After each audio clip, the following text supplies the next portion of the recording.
రైటిక నేడు తెలుగు రాష్ట్రాల రాజకీయాల్లో కీలక పరిణామం చోటు చేసుకున్నది. రెండు రాష్ట్రాల మధ్య చిక్కుముడుల్లో ఉన్న సమస్యలపై ఇంపార్టెంట్ భేటీ జరగనుంది. 10 ఏళ్లకు పైగా ఏపీ తెలంగాణ మధ్య ఇప్పటికీ పెండింగ్లో ఉన్న ఆస్తుల విభజన, బకాయిల చెల్లింపు అంశాలపై చర్చించడానికి తెలుగు రాష్ట్రాల సీఎంలు నేడు తొలిసారి భేటీ కానున్నారు. హైదరాబాద్లోని ప్రజాభవన్లో ఇవాళ సాయంత్రం 6 గంటలకు తెలంగాణ ముఖ్యమంత్రి రేవంత్ రెడ్డి, ఆంధ్రప్రదేశ్ సీఎం చంద్రబాబు నాయుడు సమావేశం కానున్నారు.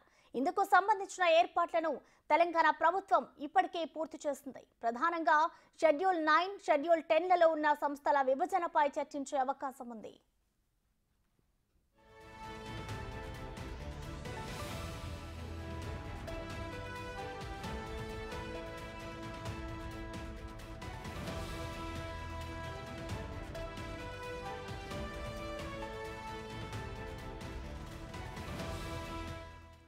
షెడ్యూల్ 9లోని మొత్తం 91 సంస్థల ఆస్తులు, అప్పులు, నగదు నిల్వల పంపిణీపై కేంద్ర హోంశాఖ షీలా బీడే కమిటీని వేసింది. వీటిలో 68 సంస్థలకు సంబంధించిన పంపిణీకి అభ్యంతరాలేమీ లేవు. మిగతా 23 సంస్థల పంపిణీపై ఇరు రాష్ట్రాల మధ్య ఏకాభిప్రాయం కుదరలేదు. ఏదో షెడ్యూల్ 10వ షెడ్యూల్లోని 142 సంస్థల్లో Telugu academy, Telugu university, Ambedkar university వంటి 30 సంస్థల పంపిణీపై ఇంకా వివాదాలున్నాయి. విద్యుత్ సంస్థలకు సంబంధించి కూడా రెండు రాష్ట్రాల మధ్య బకాయిలపై చర్చించే అవకాశం ఉంది.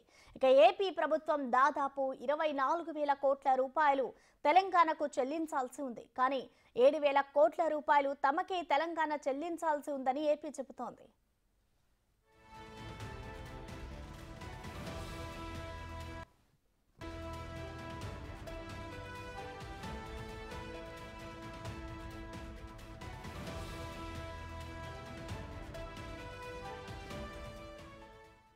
దీనికి సంబంధించిన మరింత సమాచారాన్ని మా ఇన్పుట్ ఎడిటర్ పవన్ లైవ్ ద్వారా అందిస్తారు. పవన్, చెప్పండి, ఇవాళ అయితే ఏపీ సీఎం చంద్రబాబు నాయుడు అలాగే తెలంగాణ సీఎం రేవంత్ రెడ్డి ఇద్దరు కూడా రెండు రాష్ట్రాల సమస్యలకి సంబంధించి అయితే ఆ మీటింగ్ జరగబోతోంది. అసలు ఈ మీటింగ్ లో విభజన సమస్యలు ఒక కొలిక్కి వచ్చే అవకాశం ఉందనుకోవచ్చా?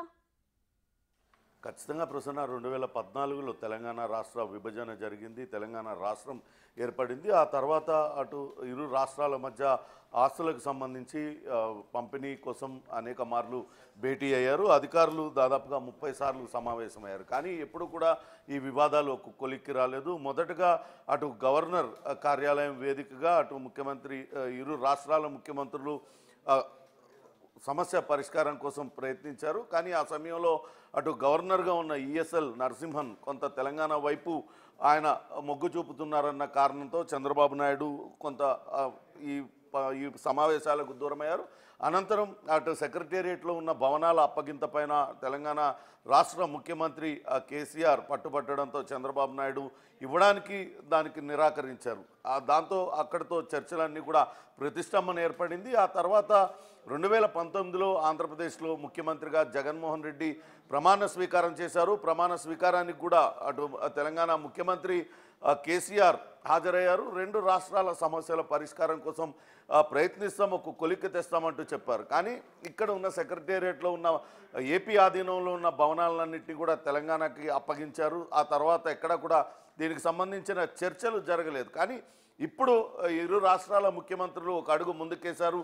దీర్ఘకాలంగా అపరిష్కృతంగా ఉన్న సమస్యలన్నిటిపైన చర్చించి వాటిపైన ఒక నిర్ణయం తీసుకోవాలంటూ నిర్ణయించారు. ఈరోజు సాయంత్రం